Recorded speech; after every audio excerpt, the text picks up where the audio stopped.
সামনে রাখাও, সামনে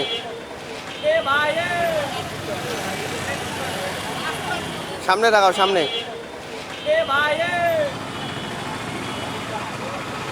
আমরা চাই আমাদের এই প্রিন্সিপাল এইচএসসিতে আবার যোগদান না করুক।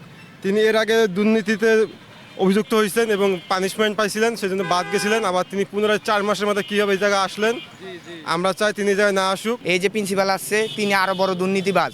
তিনি এর আগেও থেকে গেছে, আমাদের অনেক দুর্নীতি করে গেছে, আমাদের ডাইভিং শাখার মধ্যে অনেক কিছু অনিয়ম করে গেছে। সে এমন কোনো দুর্নীতি নাই যে সে করে নাই। সে নিয়োগ বাণিজ্য, টেন্ডার বাণিজ্য, হ্যাঁ, যত যত অনিয়ম আছে, তারপর হোস্টেলে যে খাবার আছে তার সেখানে ত্রুটি, সবাই তার বিরুদ্ধে অভিযোগ দেয়। সে মনে করেন যে গাড়ি ড্রাইভিংয়ের যে আমরা যে চালাই সেখানেও সে সমস্যা, সব দিক দিয়ে সে আসলে সমস্যা। আমাদের নবনিযুক্ত প্রিন্সিপাল সাহেব মহোদয় উনি এর আগে টেন্ডারবাজি করছিলেন, নিয়োগ বাণিজ্য করছিলেন। তার কার্যক্রমে প্রশিক্ষণার্থীরা আপনাদের অসন্তুষ্ট ছিলেন। আমরা চাই না ওনার মতো দুর্নীতিবাজ আবার এই পুনরায় টিডিসিতে ফিরে আসুক।